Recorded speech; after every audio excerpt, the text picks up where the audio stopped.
Hi everyone. Okay, it's working. It's me again. It's time for the next panel. We are gonna talk about search and discovery in Google. It has changed a lot in the last months. It has been rewritten by the AI, the research on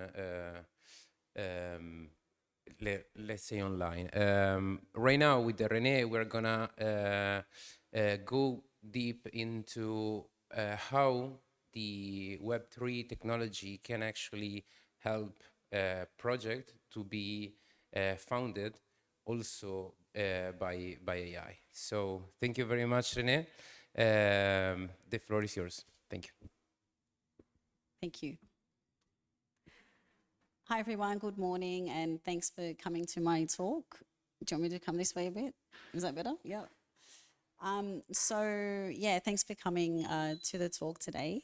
So I'm going to start with a question, and that's if your protocol or your project or your product or your token disappeared tomorrow, would Google or ChatGPT even notice? Now, when I entered the world of Web3 about 5 years ago, I thought I had entered this like digital masquerade ball. You know, everything was an avatar. Profile pictures were cartoons or animals or pixelated punks, and Discord handles were replacing people's real names. And in Telegram, we didn't know who people were, but they were making some very major decisions. And this was like a very different world from where I came from, which was 15 years in the traditional Web2 marketing world. And in that world, visibility is what equaled credibility, and visibility actually equaled trust. And to gain visibility, it was by being on Google, and it was by being in media, and it was by being in these big public outlets. So while I understood coming into Web3 why some people needed to remain anonymous, it was still very different from what we were used to. But through the last 5 years of Web3, what we have noticed is that there is a big major shift, right? So you might be wondering, who am I? So my name is Renee Francis. I'm the founder of Take3. We're a leading marketing agency dedicated to Web3, founded in Australia, but we now have offices in Sydney, London, and Dubai. Now, we have been around for 2.5 years, and my background is that I also have a Web2 agency, which has been around for 10 years. And some of our clients, you may recognize them, but we work with clients like Coinbase, we've worked with Binance, we run the entire Stand With Crypto movement down in Australia, and we work with Web3 gaming companies, layer 1 blockchains, and various different applications. And I've spoken on stages about Web3 marketing all over the world. I've listed some places here, so London, Scotland, in Amsterdam, and now I can add Italy to that list. But let's go back to what the problem is that we're facing, and it's that visibility and education is missing and it's broken. And unfortunately, the algorithm on Google and these major platforms, it's not actually on your side. So in Web3, there's a new visibility game that's emerging. And while many Web3 projects are still relying on hype and just a Discord community, what we have learned through working with our clients directly is that having a community does not equal being discovered by new audiences.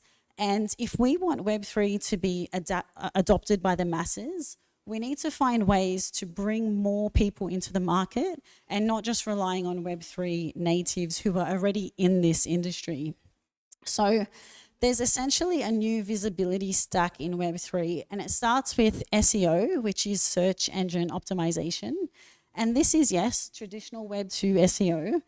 And then what we add to it is LLMO, and that's large language model optimization. So this is optimizing for the AI models like ChatGPT, Gemini, Claude, Perplexity, for example.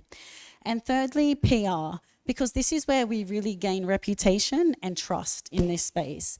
And as you would all know, trust is one of the biggest things that can be missing in Web3 and in the crypto world.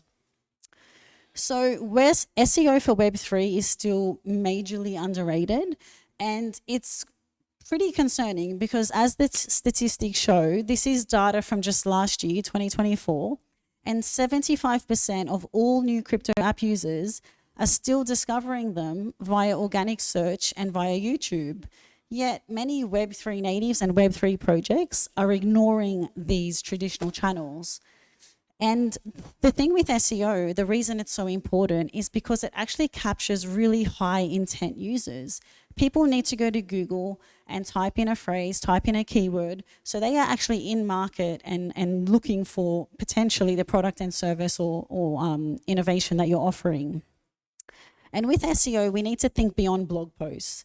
SEO also applies to white papers, to infographics, videos, token pages, everything.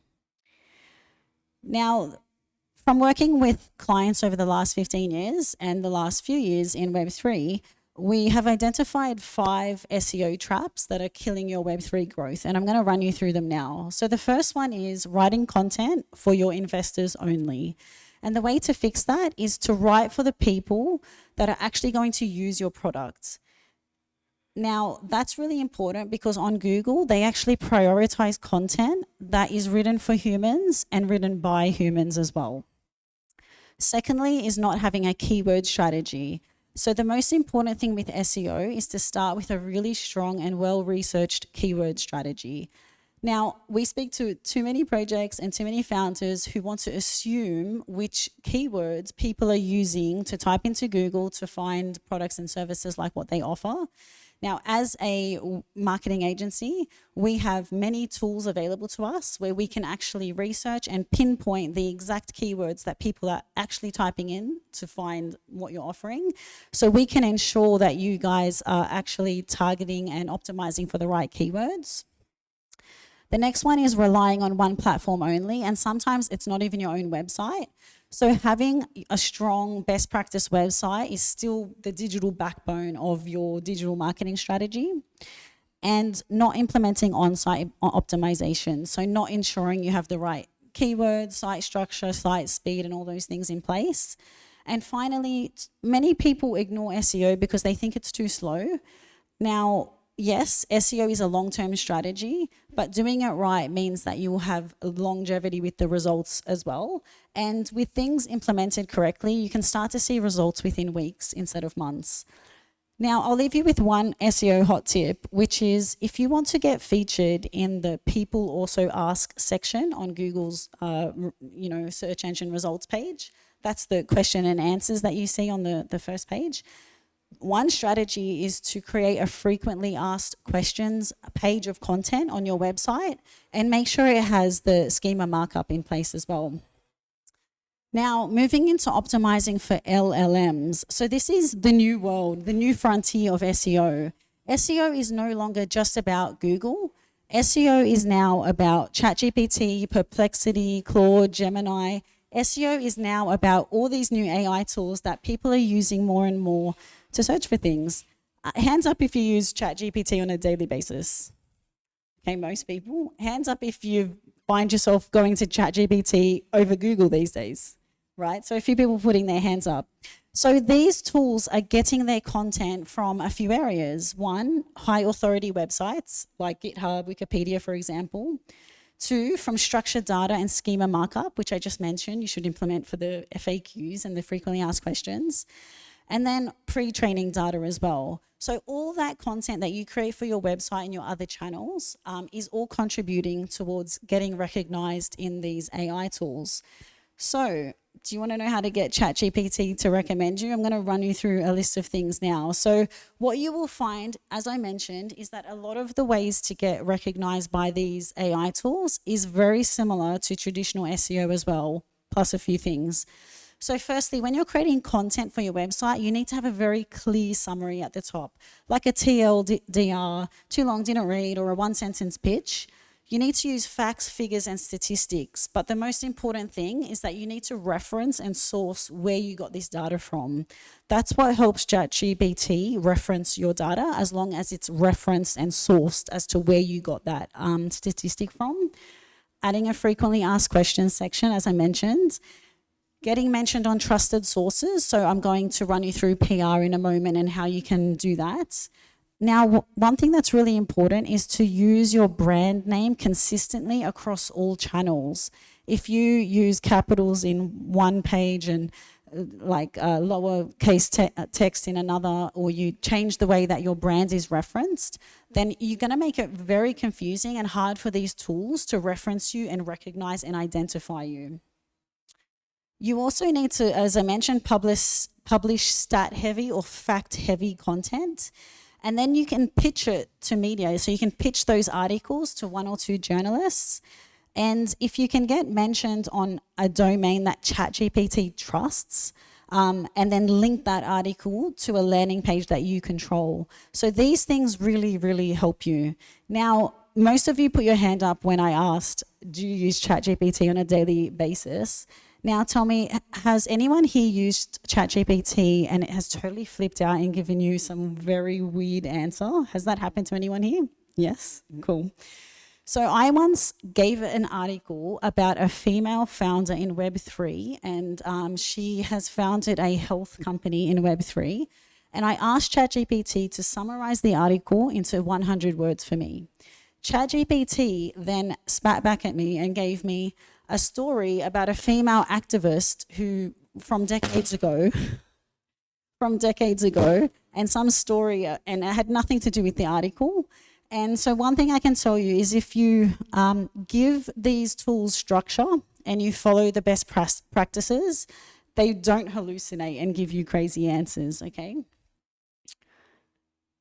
Okay, and now moving into PR. So press releases alone just don't cut it anymore. You need to have a really well thought out and detailed PR strategy.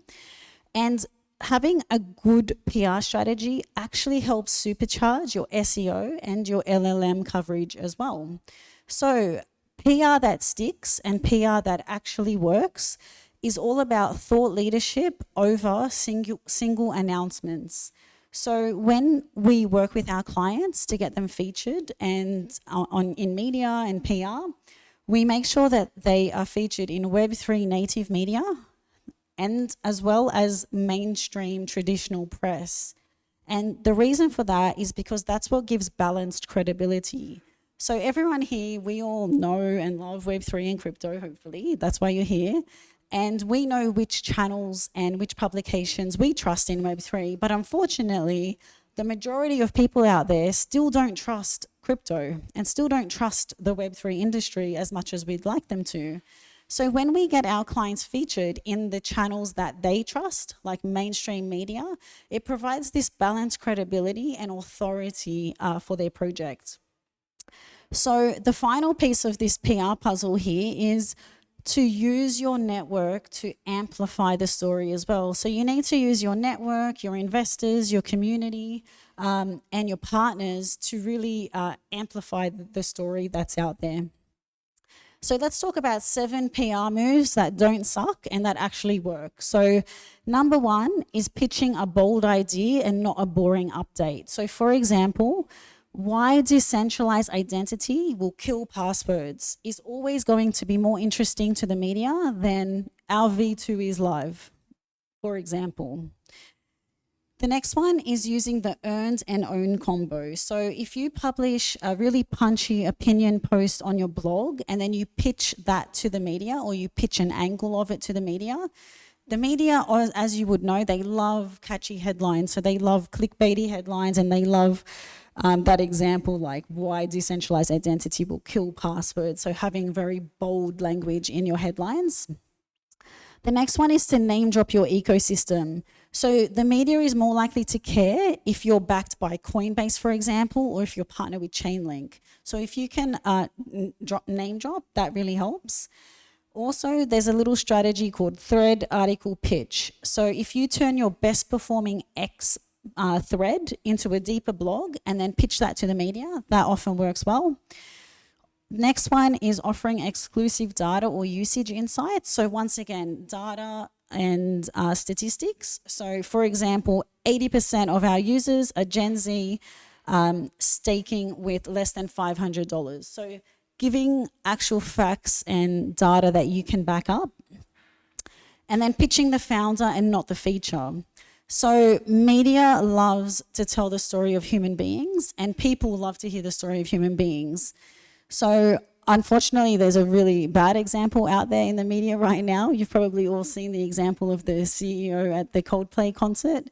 But people love hearing other human stories. So as a founder, if you can share your story about what problem you're trying to solve, and what that means to you and how that resonates with other people, then that will help. And then finally, repurpose absolutely everything. So whatever piece of content you have, turn it into a blog, a reel, a LinkedIn post, everything you can, even on a podcast, just to get it repurposed. Now, hands up if you create content in this room. One person. I mean, everyone creates content in some way. You would know just how much time, effort, energy, cost, resources it takes into creating regular content. So you got to repurpose that content and get the most use out of it as much as you can. So now what actually makes a Web3 story newsworthy? Number one, if it's backed by a known fund or advisor, so once again, that name dropping angle. Number two, if it integrates with a chain or ecosystem that's trending and that's trusted. If it solves a real world usability problem. Now, this is an area that often is a point of contention in Web3, like is it actually solving a real problem? And how can you communicate that problem in this and the solution in the simplest way so that as many people as possible can understand it? If it competes directly with a major player, so once again, for example, let's take ChatGPT. That's succeeded for many, many reasons, but one of the reasons was it competed directly with something we all used every day called Google. If it launches during a relevant news cycle, so for example, we have a client called Ex Machina, and they are one of the first RWA projects for robotics and the machine economy and humanoids. And every podcast I listen to lately, they mention robotics, they're mentioning this machine economy and humanoids, and they're launching something during this particular cycle where it's very relevant and newsworthy, and that's what's making them have a lot of success at the moment. Another thing is if it involves a public figure, a DAO, a decentralized decision. And once again, if it shows metrics that defy the market trend. So for example, if you can show that you grew 500% during a bear market. So as I mentioned earlier, we have offices in Sydney, London, and we just launched in Dubai just in the last month. And just this week, we pitched that to the media. We let them know that we just launched in Dubai. And we were able to share that we actually started this company in 2022, which was in the middle of the longest bear market on record. And that was an angle that the media really liked. So if you Google us, you'll see a whole bunch of articles where we got featured just this week about Take 3 launching in Dubai. So it's important to remember that PR is not just earned, it actually has a strategy behind it, and it's something that we engineer. And it's not as simple as just sharing an article with the media. Our PR team actually works really closely with media to build relationships, to continuously pitch and to find those opportunities. So why does PR equal trust in Web3? And there's a few reasons why. So the PR does three things. Number one, it signals legitimacy when you can be featured in a prominent publication or, like I said, on a website that people trust. And it shows people that you're not a rug, right? And which is really important. Secondly, it builds narrative control. So if you don't control the narrative of your story, your project, your brand, someone else will, and X and crypto Twitter will go and create a story for you. And thirdly, it powers your discoverability. So when you get featured in the press, it further powers Google and those AI LLMs for you. So without PR, you're actually invisible to new users, and you're just going to keep communicating to either your existing community or people who are already in Web3. Without PR, you're actually unverified in the AI search results. And you could be one tweet away from a complete trust collapse, which we've all seen in Web3. So how do we put this all together and own the algorithm? So SEO, LLMO, and PR, it all leads to basically brands, authority, and trust. And this is what leads to real organic growth. And why is real organic growth so important? And for any sort of founders and in the room, it's because it's going to cost you a lot less money in the long run. If you don't build real organic growth, then you're going to be relying on paying KOLs, paying for paid ads, and paying high and hefty and increasing fees over time. So when you focus on building a real organic community that can grow over time, that's where the real value lies. So would anyone like to know how to audit your current visibility in 10 minutes? No one? Okay, okay, we got one person here. So you can scan this QR code. We've actually got a free download. It's called the Web3 Visibility Starter Pack. It goes through everything that I spoke about today, plus a little bit more. There's more detail in there. And it also has a 30 and 60 and 90-day action plan for you to implement some of these things that I've spoken to you about today. So I'll let you guys just grab that. And that brings me to the end of my talk today. Thank you so much for listening and for being here. And if you scan this QR code, you'll be able to link with me on LinkedIn. Thank you.